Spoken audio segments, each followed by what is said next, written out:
We cannot solve our problems by making the same failed assumptions and repeating the same failed strategies of the past. Old challenges demand new approaches. My announcement today marks the beginning of a new approach to conflict between Israel and the Palestinians. In 1995, Congress adopted the Jerusalem Embassy Act, urging the federal government to relocate the American embassy to Jerusalem and to recognize that that city, and so importantly, is Israel's capital. This act passed Congress by an overwhelming bipartisan majority and was reaffirmed by a unanimous vote of the Senate only 6 months ago. Yet for over 20 years, every previous American president has exercised the law's waiver, refusing to move the U.S. Embassy to Jerusalem or to recognize Jerusalem as Israel's capital city. Presidents issued these waivers under the belief that delaying the recognition of Jerusalem would advance the cause of peace. Some say they lacked courage, but they made their best judgments based on facts as they understood them at the time. Nevertheless, the record is in. After more than 2 decades of waivers, we are no closer to a lasting peace agreement between Israel and the Palestinians. It would be folly to assume that repeating the exact same formula would now produce a different or better result. Therefore, I have determined that it is time to officially recognize Jerusalem as the capital of Israel. While previous presidents have made this a major campaign promise, they failed to deliver. Today, I am delivering. I've judged this course of action to be in the best interests of the United States of America and the pursuit of peace between Israel and the Palestinians. This is a long overdue step to advance the peace process and to work towards a lasting agreement. Israel is a sovereign nation with the right, like every other sovereign nation, to determine its own capital. Acknowledging this is a fact is a necessary condition for achieving peace. It was 70 years ago that the United States, under President Truman, recognized the State of Israel. Ever since then, Israel has made its capital in the city of Jerusalem, the capital the Jewish people established in ancient times. Today, Jerusalem is the seat of the modern Israeli government. It is the home of the Israeli parliament, the Knesset, as well as the Israeli Supreme Court. It is the location of the official residence of the Prime Minister and the President. It is the headquarters of many government ministries. For decades, visiting American presidents, secretaries of state, and military leaders have met their Israeli counterparts in Jerusalem, as I did on my trip to Israel earlier this year. Jerusalem is not just the heart of 3 great religions, but it is now also the heart of one of the most successful democracies in the world. Over the past 7 decades, the Israeli people have built a country where Jews, Muslims, and Christians, and people of all faiths are free to live and worship according to their conscience and according to their beliefs. Jerusalem is today and must remain a place where Jews pray at the Western Wall, where Christians walk the Stations of the Cross, and where Muslims worship at Al-Aqsa Mosque. However, through all of these years, presidents representing the United States have declined to officially recognize Jerusalem as Israel's capital. In fact, we have declined to acknowledge any Israeli capital at all. But today we finally acknowledge the obvious, that Jerusalem is Israel's capital. This is nothing more or less than a recognition of reality. It is also the right thing to do. It's something that has to be done. That is why, consistent with the Jerusalem Embassy Act, I am also directing the State Department to begin preparation to move the American Embassy from Tel Aviv to Jerusalem.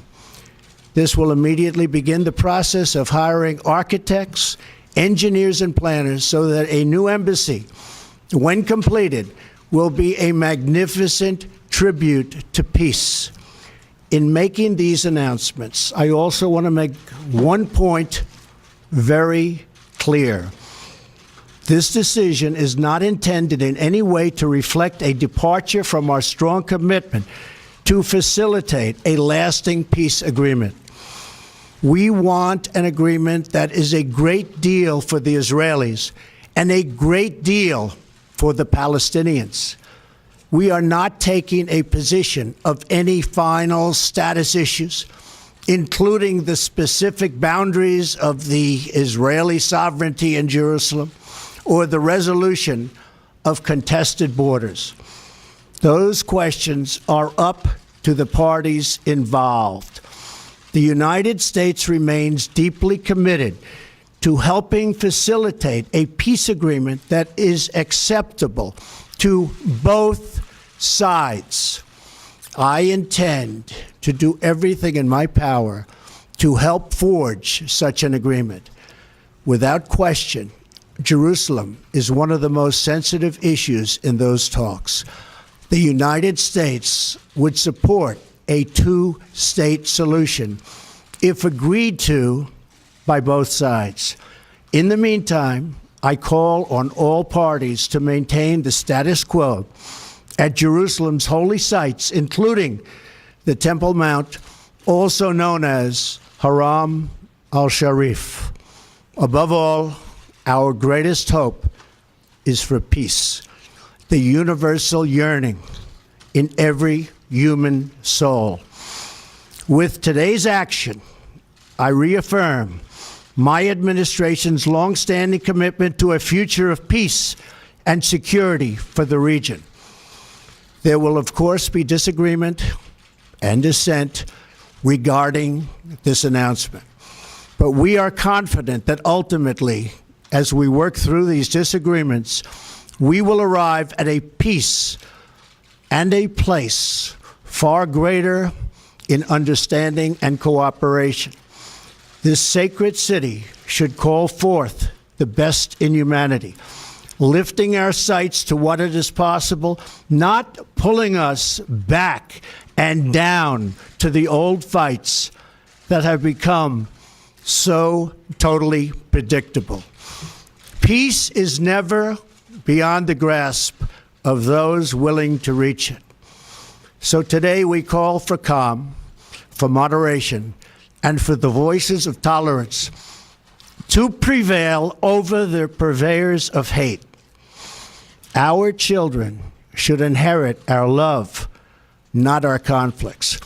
I repeat the message I delivered at the historic and extraordinary summit in Saudi Arabia earlier this year. The Middle East is a region rich with culture, spirit, and history. Its people are brilliant, proud, and diverse, vibrant, and strong.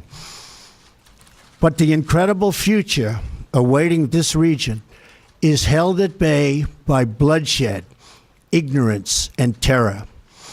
Vice President Pence will travel to the region in the coming days to reaffirm our commitment to work with partners throughout the Middle East to defeat radicalism that threatens the hopes and dreams of future generations. It is time for the many who desire peace to expel the extremists from their midst. It is time for all civilized nations and people to respond to disagreement with reasoned debate, not violence. And it is time for young and moderate voices all across the Middle East to claim for themselves a bright and beautiful future. So today, let us rededicate ourselves to a path of mutual understanding and respect. Let us rethink old assumptions and open our hearts and minds to possible and possibilities. And finally, I ask the leaders of the region, political and religious, Israeli and Palestinian, Jewish and Christian and Muslim, to join us in the noble quest for lasting peace. Thank you. God bless you. God bless Israel.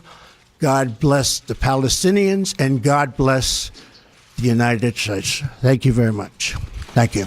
Some say they lacked courage, but they made their best judgments based on facts as they understood them at the time. Nevertheless, the record is in. After more than 2 decades of waivers, we are no closer to a lasting peace agreement between Indians. In 1995, Congress adopted the Jerusalem Embassy Act, urging the federal government to relocate the American embassy to Jerusalem and to recognize that that city, and so importantly, is Israel's capital. The law's waiver, refusing to move the U.S. Embassy to Jerusalem or to recognize Jerusalem as Israel's capital city. Presidents issued these waivers under the belief that delaying the recognition of Jerusalem would advance the cause of peace. We cannot solve our problems by making the same failed assumptions and repeating the same failed strategies of the past. Old challenges demand new approaches. My announcement today marks the beginning of a new approach to conflict between Israel and the Palestinians. This act passed Congress by an overwhelming bipartisan majority and was reaffirmed by a unanimous vote of the Senate only 6 months ago. Yet for over 20 years, every previous American president has exercised